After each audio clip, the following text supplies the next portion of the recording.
ഈ വർഷത്തെ റംസാൻ അവസാനിക്കാറായി. ഈ മാസത്തിന് വല്ലാതെ പ്രത്യേകതയുണ്ട്. എത്ര ആലോചിച്ചിട്ടും മാസത്തിന് എന്ത് പ്രത്യേകതയാണുള്ളതെന്ന് എനിക്ക് മനസ്സിലാകുന്നില്ല. സൂര്യൻ ഉദിക്കുന്നു, അസ്തമിക്കുന്നു, മഴ പെയ്യുന്നു, പെയ്യാതിരിക്കുന്നു, പ്രകൃതിക്ഷോഭങ്ങൾ ഉണ്ടാകുന്നു, ഉണ്ടാകാതിരിക്കുന്നു, അങ്ങനെ പ്രകൃതിയിലെല്ലാം മുറ പോലെ നടക്കുമ്പോൾ ഈ മാസത്തിന് പ്രത്യേകതയുണ്ട് എന്ന് പറയും. പരിശുദ്ധ റമദാനും അതുപോലെ റബീഉൽ അവ്വലൊക്കെ വരുമ്പോൾ ഒരുപാട് ആളുകൾ, ഇത്തരത്തിലുള്ള ആളുകൾ പുതിയ യുക്തിചിന്തകളുമായി വരുന്നുണ്ട്. പക്ഷേ ഇതൊരു പുതിയ ഒരു അവസ്ഥയാണ് ഞാൻ കാണുന്നത്. കൂടുതൽ ആളുകൾ ഇത്രയുള്ള ചിന്തകൾ വരുന്നത് എങ്ങനെയെന്നറിയോ? തലയിൽ ടൊപ്പി വെക്കാതെ പല രീതിയിൽ പല കോലത്തിനാണ്. ഇതങ്ങനെയല്ല, തലയിൽ ടൊപ്പിയൊക്കെ വെച്ച്. കാരണം ഇങ്ങനെ വരുമ്പോൾ പെട്ടെന്ന് ആളുകൾ ചിന്തിക്കാനും, പെട്ടെന്ന് നമ്മുടെ ആളുകൾ തന്നെ ഇങ്ങനെ പറയുന്നുണ്ടല്ലോ, അങ്ങനെയല്ല, നമ്മുടെ കൂടെയുള്ള ആളുകൾ ചതിക്കുമ്പോൾ പെട്ടെന്നാണ് ജനങ്ങൾ ആ ചതി വലയിൽ കുടുങ്ങിപ്പോകുന്നത്. എന്തോ ഒരു ചോദ്യമാണ് ഇദ്ദേഹം പറയുന്നത്. പരിശുദ്ധ റമദാൻ ഭയങ്കര ശ്രേഷ്ഠതയുള്ള മാസമാണ്, പലതുമാണ് എന്ന് പറയുന്നുണ്ട്. എന്ത് ശ്രേഷ്ഠത? എനിക്കൊന്നും കാണുന്നില്ല ആ ശ്രേഷ്ഠത. പ്രകൃതിയിൽ ഒരു മാറ്റവുമില്ല. സൂര്യൻ ഉദിക്കുന്നു, അസ്തമിക്കുന്നു, മഴ വരുന്നു, വരാതിരിക്കുന്നു, ഇങ്ങനെയല്ലേ? എന്ത് ശ്രേഷ്ഠതയാണ് സംഭവിക്കുന്നത്? എവിടെയെങ്കിലും ഒരു സ്ഥലത്തെങ്കിലും പ്രകൃതിയിൽ മാറ്റമുണ്ടാകുമെന്ന് ഹദീസിലോ ഖുർആനോ വന്നിട്ട് എവിടെയെങ്കിലും പറഞ്ഞിട്ടുണ്ടോ? വൈകാരികമായ മാറ്റങ്ങളെക്കുറിച്ചല്ലേ പറഞ്ഞിട്ടുള്ളത്. ലഅല്ലക്കും തത്തക്കൂൻ, നിങ്ങൾ മുത്തഖീങ്ങളാകാൻ വേണ്ടിയാണ് റമദാൻ എന്ന്, അല്ലേ? നാം ഇന്ത്യക്കാരാണ്. സ്വാതന്ത്ര്യ ദിനം വരുമല്ലോ. സ്വാതന്ത്ര്യ ദിനം വരുന്ന സമയത്ത് നമുക്ക് വല്ലാത്ത ആവേശമാണ്, അല്ലേ? അത് നമ്മുടെ കുട്ടികൾ ഒരുമിച്ച് കൂട്ടും, അവർക്ക് വേണ്ടി കാര്യപരിപാടികളൊക്കെ കൊടുക്കും. അന്ന് വലിയ ആവേശമാണ്. കാരണം നമ്മുടെ സ്വാതന്ത്ര്യം കിട്ടിയെന്ന്. എന്തെങ്കിലും നമുക്ക് അവിടെ സൂര്യൻ അസ്തമിക്കുന്നതിലോ ഉദിക്കുന്നതിലോ അല്ലെങ്കിൽ പ്രകൃതിപരമായ ഒരു മാറ്റങ്ങൾ ഉണ്ടാകുന്നുണ്ടോ? അദ്ദേഹത്തിൻ്റെ ജന്മദിനം, അദ്ദേഹത്തിൻ്റെ വീട്ടിലുണ്ടാകുന്ന ചില പ്രത്യേക ദിവസം പരിപാടി, അദ്ദേഹത്തിൻ്റെ മക്കളുടെ കാര്യത്തിലോ അല്ലെങ്കിൽ കല്യാണം, മറ്റെന്തെങ്കിലും ആകട്ടെ, അദ്ദേഹത്തിൻ്റെ ബർത്ത്ഡേ, ഇങ്ങനെ എന്തുമാവട്ടെ, ഇത്തരത്തിലുള്ള പരിപാടികളിൽ എന്തെങ്കിലും ഒരു മാറ്റം പ്രകൃതിയിലുണ്ടാകുമോ? അദ്ദേഹത്തിൻ്റെ വൈകാരികമായ മാറ്റങ്ങൾ ഉണ്ടാകും, അല്ലേ? ഇപ്പോൾ ഉദാഹരണത്തിന് പരീക്ഷ ഹാളിൽ ഒരാൾ പരീക്ഷ എഴുതുന്ന ഒരു വിദ്യാർത്ഥി, ആ വിദ്യാർത്ഥിയുടെ അതേ സമം പ്രായമുള്ള മറ്റൊരു വിദ്യാർത്ഥി പുറത്തിങ്ങനെ കളിച്ചുകൊണ്ടിരിക്കുകയാണ്. അയാൾ പരീക്ഷ ഹാളിലാണ്, അയാൾ അവിടെ കളിച്ചുകൊണ്ടിരിക്കുന്ന ഈ വിദ്യാർത്ഥി. രണ്ടാളും ഒരേ പ്രായക്കാരൻ. അയാൾ ശ്വസിക്കുന്നുണ്ട്, സൂര്യൻ അസ്തമിക്കുന്നത്, ഇത് ഉദിക്കുന്നൊക്കെ കാണുന്നുണ്ട്. എല്ലാം അയാൾ പ്രകൃതി പോലെ, രണ്ടാളും പ്രകൃതിയെ ആസ്വദിക്കുകയാണ്. എന്നാലും അവർക്ക് രണ്ടാൾക്കും വ്യത്യസ്തമായ വൈകാരിക മാറ്റങ്ങളില്ലേ? അയാൾക്ക് ഈ പരീക്ഷ ഹാളിലിരിക്കുന്ന ആൾക്ക് പ്രത്യേകമായ ലക്ഷ്യബോധത്തോടു കൂടിയാണ് ആ വിദ്യാർത്ഥി ഇരിക്കുന്നത്. പക്ഷെ പുറത്തുള്ള ആളോ, അയാൾക്ക് അങ്ങനെ ലക്ഷ്യബോധമൊന്നും ഉണ്ടാവില്ലല്ലോ. രണ്ടാൾക്കും പ്രകൃതിയിൽ എന്ത് മാറ്റങ്ങളാണ് അവിടെ ഉണ്ടാകുന്നത്? ഒരു മാറ്റങ്ങൾ ഉണ്ടാവില്ല. അവർക്ക് പരസ്പരം വൈകാരികമായ മാറ്റങ്ങൾ. ഇതൊരു അല്പം ചിന്തിച്ചാൽ പോലും ഒരുപാട് കാര്യങ്ങൾ നമുക്ക് ഇത് ഉദാഹരണത്തിലൂടെ മനസ്സിലാക്കുന്ന കാര്യങ്ങൾ പറയാൻ പറ്റും. എന്ത് പ്രകൃതിയിൽ മാറ്റം ഉണ്ടാകാൻ? എന്താണ് ഈ തലയിൽ ടൊപ്പിയും വെച്ചുകൊണ്ട്? ഇത് ഈ വീഡിയോ കേൾക്കുന്നവർ ആ പറയുന്ന ആളെ കേട്ടിങ്ങനെ ചിരിച്ച് അയാളെ തന്നെ പുച്ഛമായി കാണൂലേ? അയാൾ മറ്റൊരു സംശയമുണ്ട്. ആ സംശയം ഒന്ന് കേട്ടു നോക്ക്. അത് കേൾക്കുമ്പോൾ വല്ലാത്ത ചിരി വരും. അടുത്ത സംശയം കേട്ടു നോക്ക്. റംസാൻ മാസത്തിൽ നോമ്പ് പിടിച്ചു, എനിക്ക് പുണ്യം കിട്ടും, അപ്പം ഞാനെന്ത് ചെയ്യും? സ്വർഗത്തിലേക്ക് പോകും. പിന്നെന്തിനാണ് വർഷാവർഷം നോമ്പ് പിടിക്കുന്നത്? ഒരു പ്രാവശ്യം പോരെ? ഒരു രോഗം വന്നാൽ ഒരു പ്രാവശ്യം മരുന്ന് കഴിച്ചാൽ പോരെ? എല്ലാ പ്രാവശ്യവും ഇങ്ങനെ വീണ്ടും വീണ്ടും വീണ്ടും നോമ്പ് പിടിക്കേണ്ടതിന്റെ കാര്യം എന്താണ്? എങ്ങനെയുണ്ട് അടുത്ത സംശയം അദ്ദേഹത്തിൻ്റെത്? വർഷത്തിൽ ഒരു റമദാൻ വന്നാൽ പോരെ? പിന്നെന്തിനാണ് എല്ലാ വർഷം റമദാൻ? അതിലൊരിക്കൽ നമുക്ക് സ്വർഗം കിട്ടിയാൽ പോരെ എന്നാണ്. എൻ്റെ പ്രിയപ്പെട്ടവരെ, നമുക്ക് ഇത് എങ്ങനെ കേൾക്കുന്നുണ്ട്? നമ്മുടെ മനസ്സിൽ എങ്ങനെ തോന്നുന്നുണ്ട്? ഈ വാക്കിന് എന്താ, അല്ലേ? അദ്ദേഹം ഒന്ന് ചിന്തിച്ച് നോക്ക്.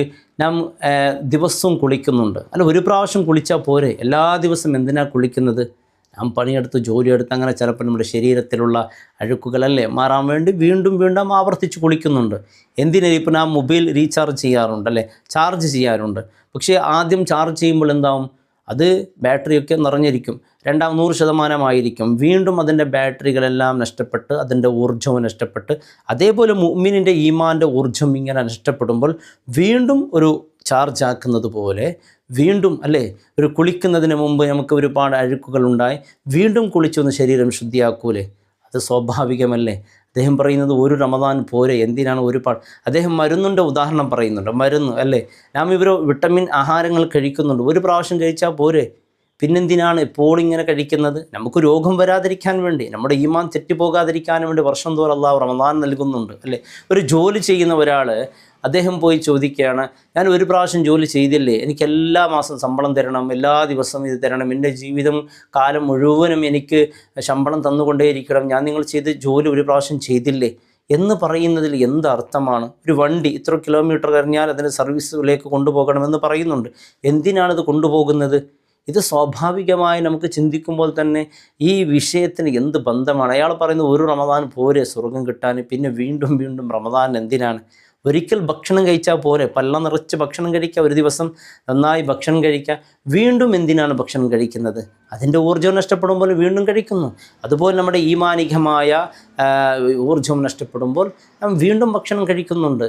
ഇതിനെക്കുറിച്ച് ഇദ്ദേഹത്തിൻ്റെ ചോദ്യം കേൾക്കുമ്പോൾ തന്നെ ഒരു തമാശ പോലെയാണ് തോന്നുന്നത്. കാരണം ഒരു റമദാൻ പോരെ എന്നുള്ളത്, ഒരു പ്രാവശ്യം ജോലി ചെയ്താൽ പോരെ, ഒരു ദിവസം ഭക്ഷണം കഴിച്ചാൽ പോരെ, ഒരു ദിവസം കുളിച്ചാൽ പോരെ, ഒരു ദിവസം വണ്ടി ഇത് സർവീസ് നടത്തിയാൽ പോരെ, ഒരു ദിവസം ഈ ചാർജ് ചെയ്താൽ മൊബൈൽ ചാർജ് ചെയ്താൽ പോരെ? ഈ ചോദ്യം കേൾക്കുമ്പോൾ ഇതിനെന്തിനർത്ഥം? ഒരു ദിവസം ചെയ്താൽ പിന്നെ എല്ലാം കഴിഞ്ഞുവല്ലോ എന്ന് പറയുന്നുണ്ടോ ആരെങ്കിലും ഒന്ന്? സ്വാഭാവികമായി നമുക്ക് ചിന്തിക്കുമ്പോൾ തന്നെ ഇതിനോട് ഒരു പ്രസക്തിയില്ല. അയാൾ പറയും ഒരു റമദാൻ പോരെ സ്വർഗം തരാൻ അള്ളാഹ്ക്ക് വേണ്ടി.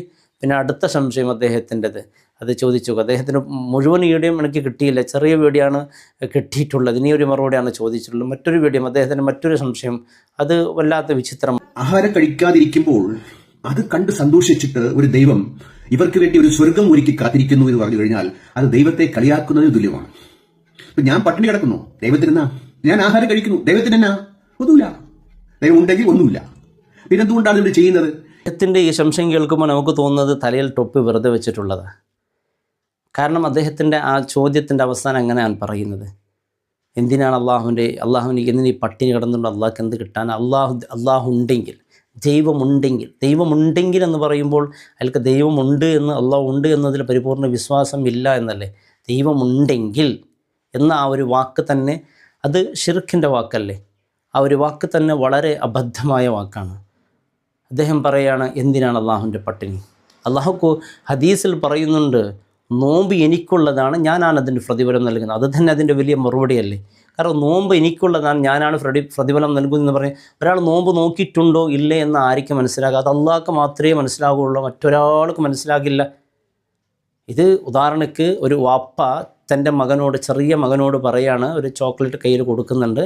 കൊടുത്തിട്ട് മോനോട് പറയുന്നത്, മോനെ ഇത് ഇത്ര സമയത്തിൽ നീ കഴിക്കാൻ പാടില്ല, അതായത് സുബ്ഹി മുതൽ മഗ്രിബ് വരെ മോനെ നീ കഴിക്കാൻ പാടില്ല എന്ന് മോനോട് പറയാണ്. എന്തിനാണ് വാപ്പ പറയുന്നത്? വാപ്പനോട് എത്ര സ്നേഹമുണ്ട് എന്ന് വാപ്പ പരീക്ഷിക്കുകയാണ്. ആ മകൻ എന്ത് ചെയ്തു? സുബ്ഹി ബാങ്ക് മുതൽ മഗ്രിബ് ബാങ്ക് വരെ ആ ചോക്ലേറ്റ് കഴിക്കാതെ ഇങ്ങനെ ഇരുന്നു. എന്നാൽ വാപ്പാക്ക് അദ്ദേഹത്തോട് സ്നേഹമുണ്ടാകും.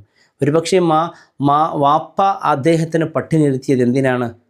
അദ്ദേഹത്തിന് വാപ്പയോട് എത്രത്തോളം കാഠിന്യ സ്നേഹമുണ്ട് എന്ന് ഒരു പരീക്ഷിക്കാനല്ലേ?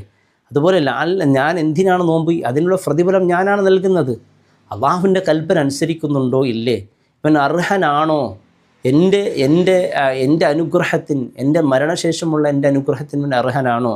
നമ്മുടെ മക്കൾ നമുക്ക് സ്നേഹം തിരിച്ചു നൽകുന്നുണ്ടോ എന്ന് വാപ്പമാർ പല രീതിയിൽ പരീക്ഷിക്കാറുണ്ട് അല്ലേ? പല വിധത്തിലുള്ള പല ഉദാഹരണങ്ങൾ നമുക്ക് പറയാം. ആ പരീക്ഷണമൊക്കെ നടത്തുന്നത് എന്തിനാണ്? മാതാപിതാക്കൾ അല്ലേ? എൻ്റെ ചെറിയ കുഞ്ഞിനെ ഞാൻ സ്കൂളിലേക്ക് കൊണ്ടുപോയപ്പോൾ ആദ്യം എൽ കെ ജിയിൽ കൊണ്ടുപോകുന്ന സമയത്ത് എൻ്റെ കുട്ടി അവിടെ ബെഞ്ച് തട്ടിക്കൊണ്ട് പറയും, വാപ്പ ഈ ബെഞ്ച് ഗട്ടിയുണ്ട്, അതുകൊണ്ട് ഗട്ടിയുണ്ട് വാപ്പ, വീണ്ടും ഇങ്ങനെ ഗട്ടിയുണ്ട്. അപ്പം ഞാൻ പറഞ്ഞു, എന്തിനാ മോനെ ഗട്ടിയുണ്ടല്ലോ, ഗട്ടിയില്ലാതെ ബെഞ്ച് ഇങ്ങനെ ഉണ്ടാക്കൂലല്ലോ, കാരണം മക്കളിരിക്കുമ്പോൾ. അങ്ങനെയല്ല വാപ്പ, നിങ്ങളിരുന്നാലും ഇത് പൊളിയൂല. അങ്ങനെ പറഞ്ഞാൽ എന്താണ് അതിൻ്റെ അർത്ഥം? വാപ്പ നിങ്ങൾ എന്നെ വിട്ടു പോകരുത് എന്നാണ്. വന്നിട്ട് മകൻ കരയാൻ തുടങ്ങി, ഞാൻ മകനെ വിട്ടു വന്നു അല്ലേ? പിന്നെ വൈകുന്നേരം അത്രയും സമയം ഞാൻ മകനെ തണിച്ചാക്കി, പിന്നെ വൈകുന്നേരം പോയിട്ടാണ് മകനെ കൊണ്ടുവരുന്നത്. എന്തിനാണ്? മകനെ പേടിപ്പിക്കാനാണോ? അല്ല മകനെ വേദനിപ്പിക്കാനാണോ? ഒന്നും അല്ലല്ലോ. അതിൻ്റെ പിന്നിൽ ഒരുപാട് ലക്ഷ്യങ്ങളുണ്ടാകും. അതുപോലെ അള്ളാഹുവിൻ്റെ ലക്ഷ്യങ്ങൾ അങ്ങനെയാണ്. അള്ളാഹുവിൻ്റെ ഉദാഹരണത്തിന് ഡോക്ടർ പറയാണ്, നാളെയാണ് സർജറി നടക്കുന്നത്. നാളെ സർജറി നടക്കുമ്പോൾ ഭക്ഷണം ഇത്ര നേരത്തേക്ക് ഉപേക്ഷിക്കണം. ഭക്ഷണത്തിലുള്ള നിയന്ത്രണങ്ങൾ പറയുന്നുണ്ടോ? ഈ രോഗി അത് നിയന്ത്രിച്ചാലും നിയന്ത്രിച്ചില്ലെങ്കിലും ആർക്കാണ് നഷ്ടം? നഷ്ടം രോഗിക്കാണോ? രോഗിക്കാണല്ലോ സർജറി നടക്കാൻ പോകുന്നത്. ഡോക്ടർ പറഞ്ഞതുപോലെ അനുസരിച്ചാൽ രോഗിക്ക് നല്ലത്, അനുസരിച്ചില്ലെങ്കിൽ നഷ്ടം ആരാണ്? രോഗിക്ക് തന്നെയാണല്ലോ. അത് തന്നെയാണ് നാം ഈ റമദാൻ നോമ്പ് നോക്കിയാലും നോക്കിയില്ലെങ്കിൽ നഷ്ടമായിരിക്കാൻ നമുക്കാണ്. അള്ളാഹുവിൻ്റെ സ്നേഹവും അള്ളാഹുവിൻ്റെ തഖ്വയും അള്ളാഹു പരിശോധിക്കുമ്പോൾ അത് നാം വിജയിച്ചാൽ നമുക്ക് രക്ഷയാണ്. അതേപോലെ ഡോക്ടർ പറഞ്ഞതുപോലെ അത് നാം അനുസരിച്ചാൽ നമുക്ക് രക്ഷയാണ്. എന്നെ അനുസരിക്കാതെ കണ്ടാണെങ്കിൽ അതുകൊണ്ട് നഷ്ടമായിരിക്കും, ഡോക്ടർ കൂടെ ഒന്നും സംഭവിക്കാൻ പോകുന്നതാണ്. ഇപ്പോൾ മിലിറ്ററി സജ്ജീകരിക്കുന്നുണ്ട്. എന്തിനാണ്? അവരെ ഒരു രാജ്യം സ്വന്തം ആളുകളെ പീഡിപ്പിക്കുകയാണ്? ഒരിക്കലുമല്ലല്ലോ.